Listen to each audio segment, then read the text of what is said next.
je veux aussi prendre quelques minutes pour démystifier cette ribambelle de collaborateurs-là. C'est sûr que, bon, Jean-Pierre et moi, on est étroitement liés à l'encadrement, à la supervision, puis à la trajectoire qu'on donne à ce projet-là depuis quelques années, mais on a nos Dussault et Dussault, puis j'ai ajouté des initiales ici parce que Claude et Christian sont deux personnes impliquées de très près là, dans la gestion, la recherche sur le caribou au ministère des Ressources naturelles et de la Faune, puis ils sont partie prenante là, de la totalité du processus. Et on a plusieurs étudiants gradués ici, un chercheur qui est à l'Université de Concordia qui travaille avec nous depuis quelques années, et deux personnes de produits forestiers résolus maintenant, Abitibi-Water anciennement, là, Serge Gosselin et Jacques Bélanger, sans qui ça n'aurait pas vraiment été possible de réussir à faire un projet de cette envergure-là. Parce que ce que je vous présente aujourd'hui, ça s'appuie sur non pas une enveloppe, mais quelques enveloppes différentes qu'on est allé chercher auprès du fonds dans les dernières années. Et au fur et à mesure que la présentation va avancer, vous allez voir l'ampleur que ce projet-là a pris. Donc, l'équipe qu'on a chez nous, là, je veux vous les présenter parce que même si c'est mon visage qui est ici aujourd'hui, il y a vraiment beaucoup de travail derrière ça. Donc, on est quelques-uns à l'UQAR, nos Dussault et Dussault, Yoken à Concordia, et les étudiants gradués, dont il ne faut pas minimiser le rôle parce que c'est eux qui ont les mouches dans le visage, c'est eux qui ont les mains dans les données, et c'est eux qui passent 2, 3 ans à travailler sur un objectif, sur une idée. Et c'est grâce à eux qu'on a récemment été en mesure de beaucoup mieux documenter la relation qu'entretient le caribou avec son environnement dans un aménagement forestier perturbé. Il y a 10-12 ans, la situation du caribou au Québec était pas nécessairement aussi bien connue qu'elle est aujourd'hui, puis on empruntait beaucoup de résultats de recherche qui venaient d'autres provinces, d'autres juridictions.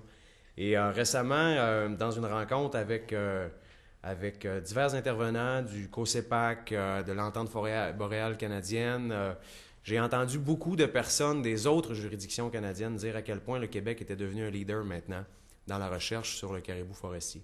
Et ça, c'est pas étranger à l'implication du FQRNT et du Fonds de recherche forestière du Saguenay-Lac-Saint-Jean.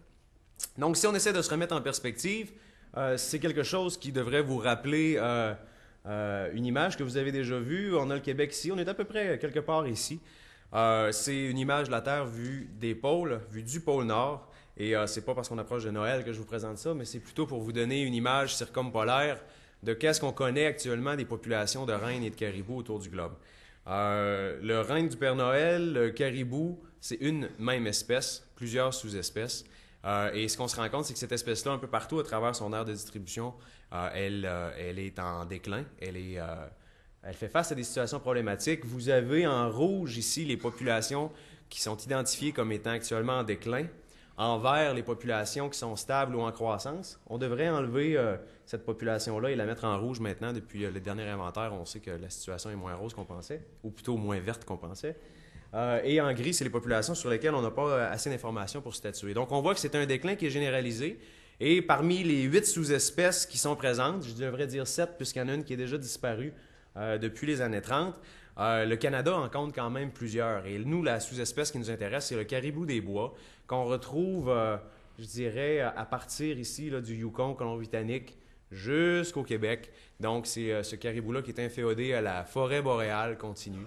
C'est cette sous-espèce-là qui est représentée la plus au sud dans l'aire de répartition et qui, actuellement, régresse depuis quelques décennies, quelques siècles vers le nord. Donc, c'est une espèce qui a des particularités biologiques qui sont quand même importantes à comprendre. Donc, elle est longévive, elle est sédentaire, ce qui fait qu'elle va intégrer au cours de l'année les perturbations dans son habitat sans nécessairement faire des grandes migrations comme le caribou toundrique. Et elle est peu productive lorsqu'on la compare au cerf de Virginie ou à l'orignal. Donc, elle ne produira pas des jumeaux ou parfois des triplets dans une année. Les femelles produisent un jeune par année. Il y a des années où les femelles n'en produiront pas. Donc, ça fait de cette espèce-là une espèce qui est quand même moins réactive. Au Québec, la limite sud de l'aire de répartition du caribou a migré vers le nord de façon assez draconienne à l'intérieur des 150 dernières années. Et on retrouve pratiquement pas de caribou maintenant au sud de cette ligne rouge-là ici, excepté quelques populations comme le caribou de la Gaspésie, le caribou de Charlevoix, le caribou de Val-d'Or. Et le reste des populations font partie de la frange continue qu'on retrouve ici. Ça a valu au caribou, je dirais, de se faire désigner par le Comité sur la situation des espèces en péril au Canada à titre d'espèce menacée en 2001. Au Québec, elle a été reconnue vulnérable en 2005. C'est pas exactement les mêmes nomenclatures, mais ça signifie la même chose. L'espèce est actuellement assez préoccupante pour qu'on lui investisse des efforts de recherche importants. Donc, la principale hypothèse nord-américaine qui est derrière le déclin du caribou, c'est une relation qui unit le caribou avec ses prédateurs et avec les proies alternatives de ces prédateurs-là. Donc, l'hypothèse sous-jacente qu'on a importée, je dirais, là, de l'Ouest canadien, c'est une hypothèse qui veut que des peuplements rajeunis deviennent très favorables à l'orignal. On observe des augmentations de densité d'orignaux qui vont pouvoir supporter des augmentations de densité de loups. Qui, eux, par opportunisme ou peut-être par quête active, vont pouvoir s'alimenter en contre-coup sur le caribou, qui, lui, est moins productif, présent à moins grande densité que l'orignal. Et depuis quelques décennies, on entend un peu plus parler de l'ours noir qui bénéficie des jeunes peuplements en régénération où il y a une bonne abondance de petits fruits, de végétaux riches et qui pourra exercer une pression de prédation très opportuniste sur les faons caribous. Donc, essentiellement, il y a beaucoup de pression et c'est un équilibre qui est plutôt indirect et pour lequel on peut croire que l'industrie forestière aurait un rôle à jouer. Donc, c'est sûr que passer de paysages qui ressemblent à ça, à des paysages qui sont davantage structurés, qui sont davantage fragmentés, pour lesquels on a rendu davantage hétérogène la composition et surtout la structure forestière, c'est quelque chose qu'on a répliqué à l'intérieur du paysage, mais c'est surtout quelque chose pour lequel on peut croire que des impacts vont être sentis. Certains d'entre vous qui évoluez dans le milieu forestier depuis beaucoup plus longtemps que moi, vous vous rappelez certainement de l'évolution des différentes structures de forêts résiduelles qu'on gardait dans le paysage. On a eu les îlots à orignaux de 2 hectares au milieu d'une coupe de 250 hectares il y a peut-être 20 ans de ça. Avec le RNI 96, on a vu arriver les séparateurs de coupe de 60 à 100 mètres de largeur, dépendamment s'il y avait un cours d'eau à l'intérieur. Ça séparait des assiettes de coupe de 150 à 250 hectares. La forêt mosaïque a pris la place. Après ça, on a vu d'autres stratégies associées à la dérogation 25.3 être mises en place. Et finalement, on a joué beaucoup avec la configuration forestière. On gardait des parterres de coupe, mais on gardait aussi des forêts résiduelles pendant un certain temps, à peu près 15 à 20 ans, le temps que ça atteigne 3 mètres, suite à l'article 75 du RNI encore. Et on se demandait comment la faune allait réussir à s'amuser avec ça. Moi, depuis 1997, je travaille sur la réponse de la faune à différentes configurations comme ça, souvent en collaboration ou financée par le FQRNT puis le fonds d'ailleurs. Je crois que, ultimement, l'enjeu qui était intéressant, c'était de voir à grande échelle spatiale, en macroécologie, qu'est-ce que peut avoir comme conséquence de tels paysages sur l'écologie du caribou forestier. Ça vous donne une idée ici. C'est une image de Landsat que je devrais mettre à jour, qui est quand même moins récente qu'elle l'a déjà été, et qui présente ce niveau-là d'hétérogénéité entre les massifs de forêts plus âgées en vert foncé, les massifs de forêts rajeunies ou industrialisées en vert pâle, les grands incendies forestiers, qui nous montre un petit peu cette hétérogénéité-là à l'échelle de la forêt boréale québécoise, qui est quand même importante à considérer. Et quand vous êtes une espèce à grands domaines vitaux qui évolue là-dedans, qui utilise des domaines vitaux de 300 à 2000 km² par individu dans une année, c'est sûr que vous avez intégré énormément de perturbations dans le paysage. Donc, le programme de recherche qu'on a mis en branle, qui est devenu, suite au départ dans l'administration de Jean-Pierre, qui est devenu mon programme de recherche, c'était de documenter les impacts de l'avancement des coupes sur l'utilisation des paysages forestiers à plusieurs échelles biologiques. Et je veux vous introduire cette notion-là d'échelle biologique qu'on a placée dans la littérature récemment dans un chapitre de livre sur les impacts du développement anthropique sur la faune. Désolé pour cette diapo-là qui est en anglais, mais ce qu'il faut voir, c'est que des impacts peuvent être à petite échelle spatiale, petite durée, et s'étendre sur des grandes échelles spatiales avec des grandes durées temporelles aussi. Les impacts peuvent être plus simples, peuvent être isolés, uniques, mais peuvent aussi devenir plus importants et avoir, je dirais, des effets cumulés entre différents types d'impacts dans le paysage. Et on peut s'attendre à avoir des réponses fauniques qui vont varier en fonction d'où on se situe dans ce gradient-là. Donc moi, mon programme de recherche, mes étudiants gradués sont tannés d'en entendre parler, mais c'est le long de cette ligne-là. Donc on peut s'attendre à ce que lorsque les impacts sont petits, ils sont isolés, on va avoir des réponses comportementales ou physiologiques qui vont être mis en branle pour répondre à cette perturbation-là, puis essayer d'en atténuer l'effet. Et lorsque ça devient trop important, on ne peut plus nécessairement contrebalancer l'impact par des modifications comportementales ou physiologiques. Puis là, bien, ça va avoir un impact sur notre quête alimentaire, notre budget énergétique. Quand ça devient trop important, ça va affecter des taux vitaux, donc la fécondité, la survie, l'activité reproductrice. Et essentiellement, quand ça c'est trop important, on va avoir des modifications dans l'abondance de la population et ultimement dans les interactions que les espèces vont avoir entre elles.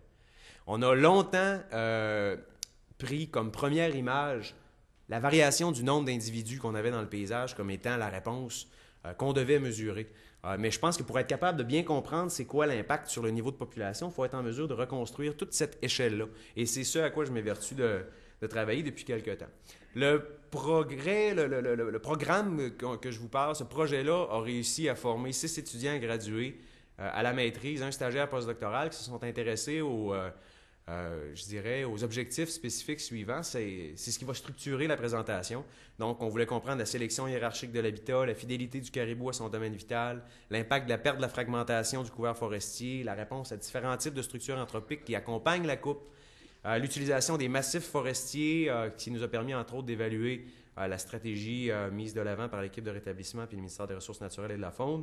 D'être capable de retracer aussi à large échelle la biomasse de lichen terricole qui constitue une ressource limitante en hiver d'un point de vue alimentaire et aussi l'influence des barrières sur l'utilisation de l'espace. C'était ambitieux, mais on l'a fait. Donc, ce que je vous présente ici, c'est globalement les méthodes qui nous ont permis d'y en arriver. Je vous présente notre aire d'étude. Vous avez à gauche, en vert, c'est les forêts de plus de 50 ans. En jaune orangé, les forêts de moins de 50 ans. Les petits points jaunes ici, c'est tous les chalets ou abris qui sont répertoriés actuellement dans l'aire d'étude. C'est important de se le rappeler parce que je vais y revenir tout à l'heure. Et à droite, vous avez les routes majeures en rouge et les chemins forestiers répertoriés et validés sur une carte Landsat en noir. Donc, ça vous donne une idée. On a une aire d'étude qui est quand même perturbée, mais beaucoup plus intéressant que ça, qui est perturbée selon un gradient de très perturbé à beaucoup moins perturbé. Et on a marqué des individus dans toute cette aire d'étude-là, ce qui nous permet de suivre un peu la réponse des caribous qui évoluent sous différentes pressions anthropiques. Donc, de 2004 à aujourd'hui, à 2011, parce qu'on continue encore à le faire, on a 78 caribous adultes qui ont été munis de colliers de ce type-là, des colliers télémétriques qui recueillent des localisations GPS. Donc, c'est un GPS qui est attaché dans le cou de l'individu qui, à chaque moment où on l'a programmé, va se connecter avec les satellites, intégrer une localisation la plus précise possible. Ça va nous permettre de retracer là où est allé l'individu. On a ramassé avec ça 500 000 localisations qu'on a divisées selon ce que nous, on appelle une année caribou. Là. Donc, les phases du cycle vital annuel du caribou, à savoir l'hiver, le printemps, la mise bas des femelles, l'été et le rut. La majorité des caribous, le 75 sur 78, étaient des femelles parce que c'est le segment contraignant d'une population. Le caribou, c'est une espèce polygyne. Un mâle peut féconder plusieurs femelles. Donc, c'est vraiment le segment femelle et aussi ce segment-là qui va donner naissance à des fans qui nous intéressaient. Donc, pour faire ça, on a travaillé étroitement avec le ministère des Ressources naturelles et de la faune, qui ont capturé avec les méthodes actuelles les mieux reconnues, qui ont capturé les caribous par hélicoptère au lance-filet, qui les ont munis de collets télémétriques, qui ont pris des prélèvements sur ces caribous-là. Toutes nos manipulations ont été validées par des vétérinaires, accréditées par le Comité canadien de bons soins aux animaux. C'était une obligation dans notre cas. Donc, tout a été fait selon les règles de l'art. Ceux d'entre vous qui avez écouté un reportage récemment à Canal D sur la capture sportive du caribou par hélicoptère, c'est pas ça que nous avons fait et nous décrions cette situation. D'accord, mon message est passé. Donc, les principaux résultats qu'on a obtenus maintenant à partir de ça, je vous les présente en ordre et à la fois de projet, parce qu'on a construit sur les connaissances qu'on allait chercher au fur et à mesure. Donc, vous allez toujours avoir sur la première diapo l'étudiant ou l'étudiante qui a réalisé son projet, parce que c'est ces étudiants-là qui ont mis beaucoup d'ardeur à l'intérieur de la réalisation des projets. Et je veux leur rendre justice. Donc, premier projet, on voulait documenter le comportement de sélection hiérarchique de l'habitat à l'échelle de l'aire d'étude et du domaine vital, puis on voulait aussi s'intéresser à l'effet de la configuration spatiale des habitats sur la sélection d'habitat. Donc, le principe de sélection d'habitat est assez simple. Ici, vous avez l'aire d'étude et vous avez les différents types d'habitats que j'ai représentés seulement par des couleurs. Et vous avez en noir ici le domaine vital d'un individu. En comparant la composition du domaine vital en proportion avec la composition de l'aire d'étude, on est en mesure de connaître la sélection d'habitat qui est faite à cette échelle-là qu'on va appeler l'aire d'étude. Donc, si un habitat est plus représenté dans le domaine vital qu'il ne l'est ici, on peut dire qu'il est sélectionné. S'il est moins représenté dans le domaine vital qu'ici, on peut dire qu'il est évité. Et si la sélection d'habitat était totalement aléatoire, ben, on n'aurait pas de différence entre la composition du domaine vital et la composition de l'aire d'étude. Si on descend d'une échelle spatiale et on compare dans quel type d'habitat tombent les localisations des caribous versus quelle est la composition du domaine vital, on a une deuxième image de sélection d'habitat. Donc, on peut savoir si le caribou a passé plus de temps dans son domaine vital, par exemple, dans de la forêt mature, que ce qu'on retrouve en quantité de forêt mature ici. Et à une autre échelle, une plus fine échelle, on peut comparer les attributs terrains de végétation qu'on retrouve sur des localisations de caribous avec des peuplements qu'on a pris aléatoirement, qui sont les mêmes peuplements dans l'aire d'étude, pour voir à très fine échelle comment le caribou réagit. Ce principe de sélection d'habitat-là est très important parce que techniquement, ça veut dire qu'on va minimiser, on va tendre à atténuer l'effet des facteurs limitants les plus problématiques pour nous en sélectionnant notre habitat. Je vous donne un exemple facile, là, je l'enseigne comme ça. Actuellement, si on mettait un collier télémétrique sur la majorité des êtres humains sur la Terre, on serait probablement plus sur la Terre que sur l'eau. OK? La Terre est constituée à 79% d'eau, 21% de terre, mais presque 100% des êtres humains sont sur la Terre. Premier facteur limitant, on nage très mal. Donc, on va sélectionner la Terre. On descend de quelques échelles comme ça. Si je lance des points aléatoires dans la salle, je me rends compte que vous utilisez beaucoup plus les chaises que le reste de la salle. Il y a un facteur limitant, dépense énergétique, confort, qui fait en sorte que vous vous asseyez sur les chaises plutôt que rester debout. C'est ça le principe de sélection d'habitat. Puis quand on le fait à toutes les échelles, on est en mesure de comprendre qu'est-ce qui a guidé les choix de ces individus-là. Je vous présente le premier résultat. Ça a été publié dans le journal Forest Ecology and Management. Donc, ce qui est en rouge, c'est la disponibilité. Ce qui est en vert, c'est l'utilisation. Quand l'utilisation est plus grande que la disponibilité, la ressource est recherchée, sélectionnée. Quand elle est plus petite, la ressource est évitée.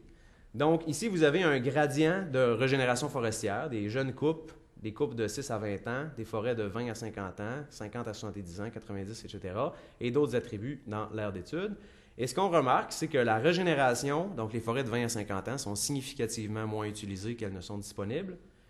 Même chose ici pour les forêts de 50 à 70 ans. Par contre, les forêts de 90 à 120 ans, les forêts matures qui n'ont pas été perturbées, sont significativement plus utilisées qu'elles ne sont disponibles.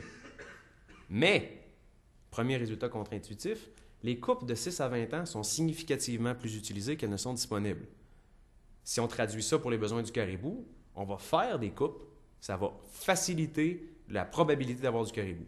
Là, ça a commencé déjà à nous déranger un petit peu, puis on a regardé dans un deuxième temps quelle était la configuration spatiale de ces habitats-là. Ça, c'est l'aire d'étude. Vous avez en blanc, c'est les coupes, donc les forêts de moins de 50 ans. Et en vert foncé, vous avez les forêts de 50 à 70 ans. On comprend qu'elles ne peuvent pas être très bien sélectionnées. Elles sont vraiment réparties de façon très agglomérée dans le paysage. Et en vert pâle, c'est les forêts de plus de 90 ans. C'est des séparateurs de coupe. Techniquement, c'est des séparateurs de coupe. Puis si on zoome là-dessus, on se rend compte que si le caribou veut sélectionner son habitat préférentiel, qui est la forêt de plus de 90 ans, automatiquement, il va utiliser ou il va être très près des coupes qui, majoritairement, dans ce cas-ci, avaient moins de 20 ans dans ce secteur d'études-là. Et quand on a regardé où se distribuaient les caribous par rapport à des points aléatoires, ils étaient toujours beaucoup plus en périphérie des coupes qu'au centre de la coupe. Donc déjà là, on avait un premier signal. Avec un autre étudiant, on est descendu une échelle spatiale plus bas, puis on a dit on va caractériser la sélection d'habitat à fine échelle en comparant les attributs de végétation qu'on trouvait là où les caribous étaient versus des points aléatoires. Et ce graphique-ci est assez indigeste, mais ce qu'on doit se rappeler, surtout, c'est que les points aléatoires et les points observés, qui sont représentés par des croix puis par des petits carrés ici, sont souvent entremêlés. Mais dans certains cas, c'est un petit peu moins entremêlé.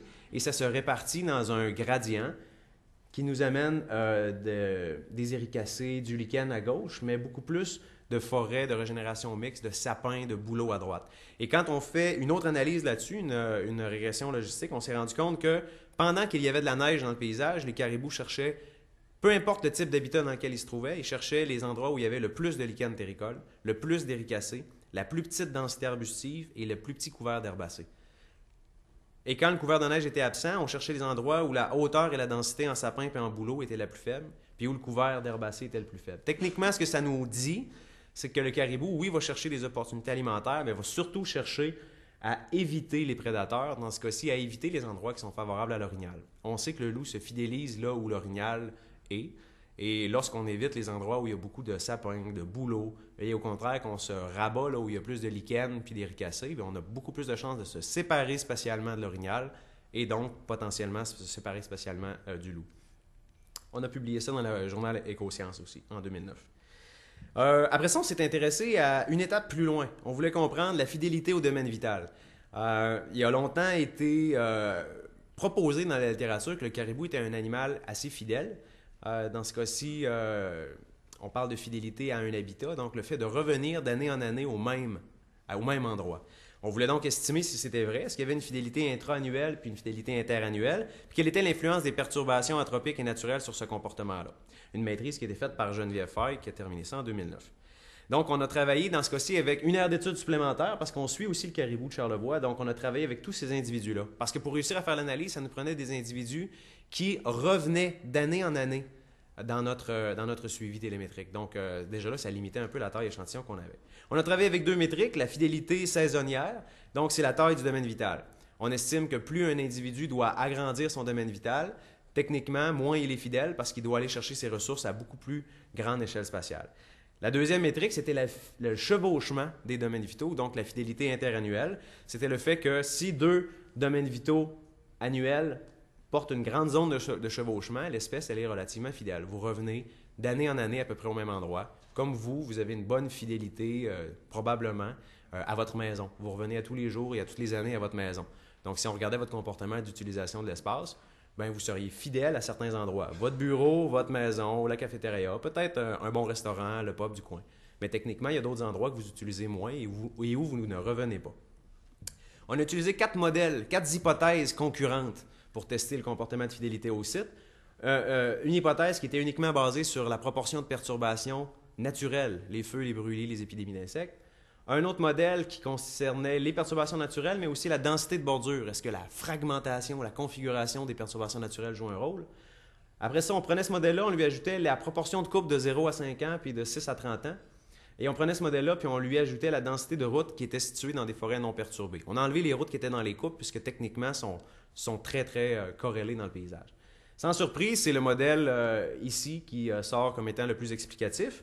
En passant, c'est quelque chose qu'on a publié dans le journal Biological Conservation. Ça a fait des vagues quand on a publié ça, parce qu'on a proposé un mécanisme, une explication pour relier la perturbation de l'habitat avec le déclin généralisé du caribou en Amérique du Nord. Mais ça a fait des vagues, mais dans un congrès international où je suis allé récemment, je me suis rendu compte que c'est une idée qui commence à faire beaucoup de chemin et qui est répliquée un peu partout dans l'aire de distribution nord-américaine du caribou. Ce qu'on regarde ici, la taille du domaine vital, on voit que la taille du domaine vital, en fonction des 3 aires d'études, Charlevoix, Saguenay et Côte-Nord, c'est variable. Premièrement, c'est variable. C'est des individus qui utilisent une grande portion du paysage, donc de 250 à plus de 1200 km² en moyenne. Et lorsqu'on regarde le chevauchement, bien, on se rend compte que c'est des individus qui réutilisent les endroits où ils sont allés par le passé. Donc, il y avait un chevauchement moyen d'à peu près 50% sur une échelle annuelle. Donc, les individus revenaient d'année en année là où ils avaient été. Quand on reliait ça aux perturbations anthropiques, ici, ce n'est pas tant les différentes courbes les unes par rapport aux autres que la trajectoire de presque toutes les courbes qui montrent que la taille du domaine vital va augmenter lorsqu'on augmente la proportion de coupes forestières de 6 à 30 ans à l'intérieur du domaine vital. Donc, lorsqu'il y a un aliment perturbant comme ça, le caribou va se déplacer davantage, va avoir à aller chercher ses ressources beaucoup plus loin, puis techniquement, va augmenter sa taille de domaine vital. En augmentant sa taille de domaine vital, automatiquement, il augmente ses dépenses énergétiques. Et le caribou, tout comme vous, si vous avez moins de ressources énergétiques, si vous avez plus de dépenses énergétiques et vous avez de la misère à compenser avec une plus grande alimentation, vous allez être en moins bonne condition physique, vous allez avoir des choix à faire. Vous allez perdre du poids, vous allez potentiellement pas avoir l'énergie nécessaire pour vous reproduire ou pour mener à terme un faon. Donc, on peut déjà relier ça avec un mécanisme de déclin qu'on observe dans la démographie du caribou. Chose très intéressante, le chevauchement du domaine vital diminuait de façon assez drastique lorsqu'on augmentait la quantité de coupes forestières dans un domaine vital. Ça, ce qui est intéressant, c'est que les caribous, lorsqu'ils sont perturbés par l'aménagement forestier et les autres perturbations dans le paysage qui viennent avec l'aménagement forestier, ne reviennent pas autant d'année en année dans le même territoire. Ce faisant, ils contreviennent aux avantages associés à la fidélité au site, à savoir qu'ils vont toujours être en découverte de nouveaux paysages dans lesquels ils ne connaissent pas la distribution des ressources et la distribution du risque de prédation. Quand vous débarquez dans une nouvelle ville où vous n'êtes jamais allé, en débarquant de l'aéroport ou de votre voiture, vous vous cherchez. Vous n'êtes pas efficace, puis vous n'allez probablement pas manger aussi bien que vous auriez voulu, puis vous n'allez peut-être pas avoir accès à un hôtel aussi intéressant que ce que vous auriez voulu. Techniquement, ça peut, à la longue, avoir un impact sur votre succès reproducteur et votre survie. Pendant mon postdoc, moi, je suis arrivé à peu près comme un cheveu sur la soupe dans la complétion des 3 premiers projets. Pendant mon postdoc, je me suis intéressé à quelque chose d'un petit peu plus large. J'avais fait mon doctorat ici au Saguenay-Lac-Saint-Jean sur l'impact, la différenciation de la perte et de la fragmentation du couvert de forêt mature sur les passereaux et les petits mammifères. Puis là, Jean-Pierre m'a dit, est-ce que tu t'attends de faire ça, mais sur le caribou maintenant? On va transposer ça à une autre échelle. Donc, je voulais voir quels étaient les effets de la perte et de la fragmentation du couvert de forêt mature sur l'utilisation du paysage. Je voulais aussi déterminer la réaction du caribou face à différentes structures anthropiques qui accompagnaient la progression des coupes. À ce moment-là, ça faisait déjà 7-8 ans que je passais mes étés dans les forêts du Lac-Saint-Jean. Puis ce qui me frappait, c'était qu'on attribuait toujours à la coupe forestière tous les effets qu'on observait sur la faune. Mais il y avait beaucoup de choses qui changeaient dans le paysage. Quand les abatteurs, quand tout était sorti du bois, la forêt se régénérait, mais il y avait encore des chemins, il y avait encore des chalets, il y avait beaucoup d'empreintes anthropiques qui étaient pérennes dans le paysage. Puis moi, j'avais comme objectif ici de dissocier ces effets-là. J'ai commencé à travailler là-dessus, puis après ça, Dominique Fauteux, quand je suis devenu professeur, je l'ai embauché pour un DESS, un diplôme d'études spécialisées, et il a poursuivi un petit peu ce travail-là. C'est nos résultats tous les deux que je vous présente ici. On n'a pas travaillé avec un principe de sélection d'habitat équivalent à ce qu'on a fait tout à l'heure, mais on a quand même comparé ce qui est utilisé par un individu avec ce qui est disponible. Au lieu de travailler en proportion, on a travaillé avec les localisations de caribous dans un domaine vital et on a lancé autant de points aléatoires. Croyez-moi, il y a autant de points rouges que de points verts ici. On a lancé autant de points aléatoires dans le paysage en évitant les plans d'eau. C'est pour ça qu'il y a comme des petits trous blancs. Et on a comparé qu'est-ce qu'il y avait sous ces localisations aléatoires ou observées, puis qu'est-ce qu'il y avait autour. On a créé des modèles candidats, donc un modèle qui considère uniquement les variables naturelles, proportion de forêt mature, de dénudés secs. On a travaillé avec des variables qu'on connaissait déjà comme étant importantes pour le caribou. La proportion de perte d'habitat, donc de forêt de 0 à 50 ans. La distance minimale à une autre structure de forêt résiduelle, à une densité de coupe forestière, donc des métriques de fragmentation. Et aussi, c'est là qu'on a divisé ça, des métriques anthropiques qui restent dans le paysage lorsque la coupe est partie, à savoir des densités de bâtiments et de chemins ou de routes. Sans surprise, c'est le modèle qui incluait toutes ces variables-là qui est sorti comme étant important. Donc, les variables naturelles, de perte d'habitat et de structure anthropique étaient toujours importantes, puis la fragmentation s'ajoutait à ça. J'attire votre attention sur 2 choses. L'impact sur des coupes, on l'a déjà documenté, je vous en ai présenté des résultats. Mais regardez ici la probabilité qu'on trouve un caribou lorsqu'il y a une augmentation de densité de chalets dans un rayon d'1 kilomètre autour du caribou. Donc, on voit que lorsqu'on augmente un petit peu la densité de chalet, la probabilité de trouver du caribou, elle s'effondre. Même chose lorsque la densité de route augmente dans un rayon d'1 kilomètre autour des caribous. 2 relations très fortes qui nous portent à croire que peu importe le niveau de coupe forestière dans le paysage, parce que ces effets-là ont été séparés des effets des coupes, peu importe le niveau de coupe forestière, on a une diminution notoire de la probabilité de trouver du caribou qui est uniquement associée aux structures qui restent dans le paysage. Ici, vous avez la représentation que je vous ai présentée au début. Regardez quand on appose à ça, à tous ces bâtiments-là, à toutes ces routes-là, quand on appose une zone d'influence, un tampon d'à peu près 500 mètres. C'est ce qui est accepté par Environnement Canada, c'est ce que nos études démontrent de façon minimale aussi. Ça pointe un peu plus vers le 750 à 1,25 km, de part et d'autre des chalets et des routes. Regardez qu'est-ce qui nous reste comme zone pas touchée par l'influence des chemins. On ne parle pas des coupes, là. On parle juste des chemins et des routes. C'est pas rien, OK? Donc, c'est quelque chose qu'on doit considérer. Après ça, j'ai pris un étudiant à la maîtrise, puis je lui ai dit, est-ce qu'on est capable de relier l'utilisation d'un massif de forêt par le caribou aux caractéristiques de ce massif-là puis aux attributs qui est autour? La stratégie qui était mise de l'avant par le ministère des Ressources naturelles et de la Faune à l'époque, c'était de conserver des massifs de forêt de 50 km² ou 100 km ou 250 km². Mais nous, on voulait essayer d'aller un petit peu plus loin puis de guider la prise de décision. Donc, pour chacun des massifs de forêt de plus de 30 hectares, c'est petit là, mais on a pris tous les massifs, de plus de 30 hectares jusqu'à 172 000 hectares, on a placé un point au centre, puis dans un rayon qui allait jusqu'à 5 km, on a calculé tout plein de métriques. OK, proportion de forêt mature, proportion de coupe, densité de chalets, densité de chemin, topographie, bien des choses. On a créé des modèles candidats, on a testé ça. Ici, vous avez le résultat. Désolé, je n'ai pas pris le temps de traduire ça. Mais ce qui est surtout important, c'est qu'en fonction des saisons, bon, les résultats ne sont pas toujours pareils, mais sont assez consistants. On a une augmentation de la probabilité de trouver des caribous à l'intérieur d'un bloc de forêt qui augmente avec la taille de ce bloc de forêt-là. Qui diminue avec la proportion de forêt là, de 20 à 50 ans qu'on retrouve autour.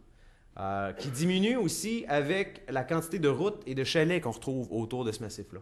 Donc, techniquement, ce que ça nous dit, c'est que plus il y aura un gros contraste entre le bloc de forêt qu'on va garder pour avoir du caribou puis l'habitat qu'on va avoir autour, moins la chance que ce bloc de forêt-là soit utilisé par le caribou est élevée. C'est un petit peu contre-intuitif parce que notre stratégie, c'est de garder des grands blocs de forêt puis de ne pas y toucher.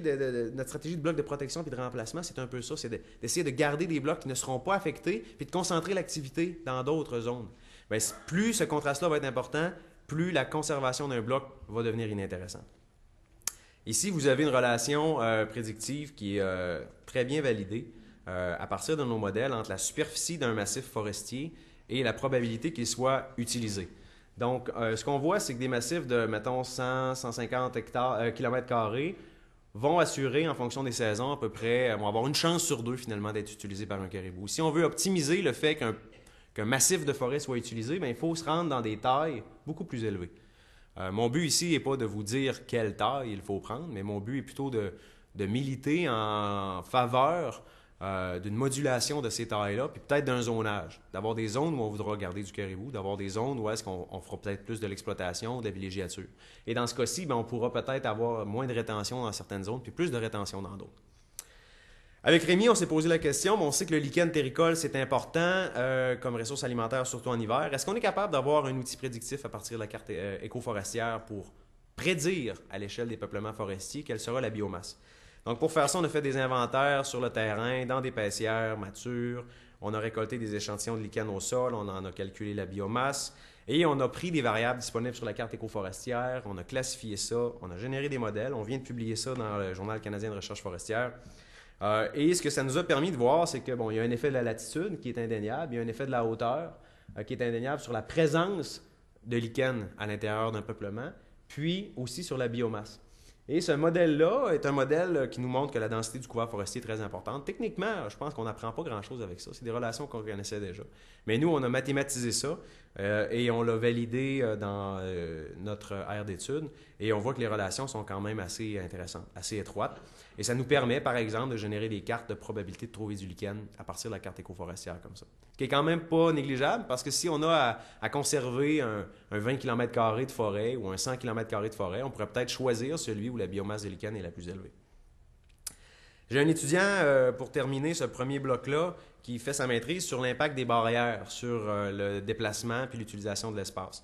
Donc, il veut travailler, plutôt il travaille sur l'influence des différentes barrières anthropiques sur les domaines vitaux et sur les mouvements à fine échelle. Je vous présente les domaines vitaux parce que ça, c'est terminé, on l'a soumis, on attend des nouvelles du journal scientifique et actuellement, il travaille sur la fine échelle pour finir sa maîtrise.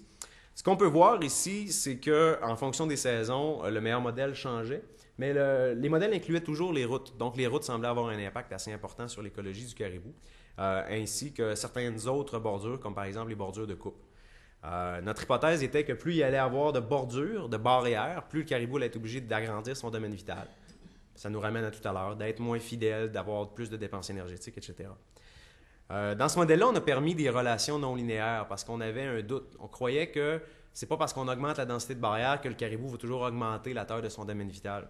Le but, c'est pas tant de comprendre ces relations-là ici, mais je les ai mathématisées, schématisées, et vous allez voir les deux prochaines diapos, ça nous parle de ça. Donc, ce qu'on a observé, c'est que moins il y a de barrières, plus le domaine vital est petit. Le caribou est capable de se confiner et en se déplaçant moins, il a moins de chances ou de malchance de rencontrer un prédateur. Sa dépense énergétique est moindre. Quand on augmente la quantité de barrières, la taille du domaine vital augmente, mais il y a un point de non-retour que quand on le dépasse, quand il y a trop de perturbations, la taille du domaine vital rediminue, la probabilité de coexistence avec les prédateurs, elle monte en flèche, et techniquement, ça pourrait nous amener à une augmentation drastique du risque de mortalité. Et on voit que ces seuils-là, ce pas des seuils basés sur des compromis écologiques et socio-économiques, c'est vraiment des seuils écologiques, donc des points de changement de direction d'un phénomène. Ces seuils-là semblent assez constants en fonction des saisons. pour le caribou. Et on voit que ça nous suggère une limite dans la capacité que le caribou a à tolérer une augmentation des perturbations anthropiques cumulées. Dans ce cas-ci, c'est ça qui est important. Nous, on voulait arrêter là, de considérer juste la coupe ou juste les routes. Toute forme de perturbation dans l'habitat du caribou est inclus ici. Je vous présente quelque chose qui ne fait pas du tout partie de ce qui a été financé initialement par le fonds, mais qu'on a fait par la bande parce qu'on a eu d'autres formes de financement. Entre autres, le programme de volet 1 du ministère des Ressources naturelles et de la Faune qui nous a permis de fournir une bourse à cette étudiante-là. Programme, d'ailleurs, M. Lacroix, que je vous remercie de garder activement et d'utiliser pour financer des initiatives fauniques. J'apprécie beaucoup. Donc, on voulait explorer s'il y avait un lien entre le stress à long terme. Vous savez, hein, c'est jamais bon d'être trop stressé. On parle qu'avec une augmentation de stress, on peut développer des cancers, on va avoir un moins bon budget énergétique, on va avoir une moins bonne reproduction. C'est déjà démontré dans les villes, les grandes villes, les individus trop stressés ne se reproduisent pas, ou plutôt tentent de se reproduire, mais il n'y a pas de jeunes qui sortent de là. Donc, nous, on voulait voir s'il y avait un lien mécanistique avec l'utilisation de l'espace. On a travaillé dans 4 aires d'études parce que c'était assez complexe de démontrer ça. Charlevoix, l'aire de distribution du caribou la plus perturbée. Port-Neuf, donc le sud du Saguenay, moins perturbé. Pirobe, le nord du Saguenay-Lac-Saint-Jean, encore moins perturbé. Puis la Romaine, le site où ils sont en train de faire les nouveaux barrages. On a capturé des caribous en collaboration avec le ministère des Ressources naturelles et de la Faune là-bas. Puis il n'y avait pas encore de perturbation, donc le site le moins perturbé. Techniquement, on se serait attendu à une augmentation du cortisol, donc une hormone de stress qu'on trouve trappée dans les poils. On se serait attendu à une diminution. Mais ce n'est pas ça qu'on observe. Au contraire, il y a un niveau de stress partout, mais c'est surtout très variable. Regardez les barres d'erreur ici. Donc, on s'est dit, on va descendre au niveau individuel. Ça tombe bien, on ramasse des poils de caribou lorsqu'on les recapture pour télécharger les données télémétriques. Donc, pour une touffe de poils, donc un niveau de cortisol, on sait exactement où le caribou est allé pendant la période de croissance du poil. Donc, comme le niveau de stress qu'on retrouve dans le sang est trappé à la base du poil dans les cellules épidermiques qui se scellent finalement lorsque le poil grandit, bien, on est capable de relier le stress à un moment bien précis. C'est ce qui fait en sorte que si on analyse vos cheveux, on est en mesure de savoir, avec les contaminants dans vos cheveux, dans quelle ville du monde vous êtes allé en segmentant vos cheveux. On est capable d'avoir un niveau de stress aussi. On l'a fait récemment à l'université. On s'est rendu compte que les étudiants au baccalauréat étaient plus stressés que les profs, qui étaient beaucoup plus stressés que les étudiants à la maîtrise pour le doctorat. Mais on en parlera plus tard, ça. Donc, en faisant ça, ce qu'on s'est rendu compte, c'est que, encore là, c'est un modèle qui concerne les variables naturelles, les variables d'aménagement forestier, les infrastructures pérennes qui sortent comme étant importants, et que plus il y a de coupes forestières dans le domaine vital d'un individu, plus la concentration, donc le stress chronique, est élevé. Plus il y a d'habitats préférentiels comme les landes à lichen, vous savez, ces landes là, qu'on prévoit de peut-être tenter d'en remettre en production, là, bien, je pense qu'il va falloir faire attention puis en garder, parce que plus il y a de dénudés secs dans le paysage, moins le niveau de stress pour le caribou est élevé. Donc, techniquement, on voit qu'il y a une relation entre l'habitat qu'on fréquente et le niveau de stress qu'on intègre. Ça, c'est important parce que maintenant, comment on remet tout ça ensemble? Je vous ramène à mon graphique du début. Nous, on a travaillé le long de cette échelle-là. Mes étudiants gradués sont tannés de l'entendre, mais quand ils voient cette diapo-là, ils commencent à comprendre. Quand on regarde l'impact des coupes, mais aussi l'impact cumulé des autres formes de perturbation, on se rend compte qu'il y a une augmentation comportementale de la réponse. Un évitement qui augmente, une taille de domaine vital qui augmente, le niveau de stress physiologique qui augmente, la fidélité au site qui diminue, l'utilisation des massifs forestiers qui diminue. Et là, les prochaines étapes, maintenant, c'est quoi? Bien, on est déjà dans ces prochaines étapes-là parce qu'avec le Fonds forestier et avec le FQRNT, on travaille maintenant sur la survie, on travaille sur le comportement des prédateurs et on se rend compte que la survie, elle, diminue avec les perturbations. Donc, la survie des adultes semble intéressante. La survie annuelle, 91-90 %, c'est très bon. Ça ressemble à ce qu'on observe partout ailleurs. Mais là où le bas blesse, c'est que la survie des fans, pour le premier mois de vie, c'est 60 %. Puis pour les premiers 90 jours de vie, OK, c'est 50 %. 77 % des mortalités observées sont attribuables à l'ours noir. Comme on en parle souvent au laboratoire, un ours a très peu de chances de trouver un caribou, un bébé caribou. Mais au nombre d'ours qu'on a, les bébés caribous ont beaucoup de chances de rencontrer un ours dans leur vie, ou de malchance. Donc, on voit que le goulot d'étranglement au Saguenay-Lac-Saint-Jean, ça commence à être la survie des fans, et c'est potentiellement beaucoup relié à l'ours. Donc, j'ai un volet de mon programme de recherche maintenant qui s'intéresse à l'ours. On a mis des colliers sur les ours et on essaie de comprendre qu'est-ce qui se passe avec ça. On peut penser aussi que ces diminutions de survie-là vont avoir un impact notable sur le taux de croissance. On y est, on est en train de le documenter. Et on est en train de refaire le même genre de modèle sur l'utilisation de l'espace, mais avec la survie maintenant. Est-ce qu'on est capable de relier la survie avec les différentes formes de perturbations qu'on retrouve dans un paysage qui a été aménagé par la coupe, mais aussi par d'autres formes de perturbations? Donc, les sections en bleu, c'est les sections sur lesquelles on travaille. Et on va se revoir au prochain forum parce que j'ai encore des comptes à rendre avec les résultats de recherche qu'on montre. Je vous ramène en plus grande perspective avec des trajectoires démographiques, des relations entre les perturbations et je dirais le recrutement moyen, donc le nombre de nouveaux individus dans une population de caribous. Ça commence à faire du chemin un peu partout. C'est à partir de l'Alberta, c'est revenu en Ontario. Le gouvernement canadien en a fait une méta-analyse récemment, puis a montré cette relation-là qui montre que au-delà de 30 à 45 ou 50 % de perturbations dans le paysage, on a une diminution du taux de recrutement de la population de caribous en deçà d'une limite. Et en deçà de cette limite-là, la population décline. Donc maintenant, on a des lignes guides. Puis ça, c'est une étude pan-canadienne. Hein. C'est un phénomène qui est quand même assez bien documenté. Donc, ce que ça nous montre, c'est la relation entre les perturbations totales, que ce soit les routes, les coupes, les feux, les brûlis, et la démographie du caribou. C'est quelque chose qui est actuellement accepté par l'ensemble des chercheurs qui travaillent sur le caribou au Canada. Puis ça nous suggère qu'on doit considérer les perturbations comme étant des éléments cumulés. Donc potentiellement moins perturbés des habitats qui ont été davantage impactés par les perturbations naturelles. Mais ça, c'est toujours dans un scénario où on veut s'assurer de garder et le caribou et une activité forestière. Je ne suis pas sociologue, je ne suis pas économiste forestier. Ce débat-là, on va le mener tous ensemble plus tard. Donc, ça leur a permis de faire cette carte-là. Et vous voyez au Québec, la situation semble bien aller, semble relativement verte. Ça, c'est la survie des adultes, mais on se rend compte que les adultes, même s'ils survivent, lorsqu'ils arrivent en fin de vie, en sénescence, s'il n'y a pas de jeunes en dessous de ces populations adultes-là, mais la population, elle chute en marche, en bloc, un peu comme on observe dans Charlevoix présentement. Ça fait plusieurs années qu'il n'y a pas de recrutement là-bas et c'est normal de voir la population passer de 90 à 70. Le caribou de la Gaspésie, c'est la même chose. Ça fait 4 ans en ligne qu'il n'y a aucun fan qui survit à sa première année de vie en Gaspésie. Et la population part de 130 à 100 et on peut penser que ça va continuer. Parce que les individus en fin de vie ne se reproduisent plus, mais de toute façon sont beaucoup plus sensibles à n'importe quelle mort. Les adultes, ils ne meurent pas vraiment de prédation. Le loup ne semble pas jouer un rôle très important. Les adultes, ils meurent de sénescence, de 8 cancers, de j'ai plus de dents, donc je ne peux plus m'alimenter. Mais c'est les jeunes le problème. Et ces jeunes-là sont menacés par le loup. Maintenant, pas par le loup, par l'ours. Maintenant, le nouveau défi, c'est de comprendre comment notre aménagement forestier influence cette coexistence-là entre l'ours et le caribou. On s'y évertue dans le parc de la Gaspésie, dans Charlevoix, mais aussi au Saguenay-Lac-Saint-Jean depuis quelques années.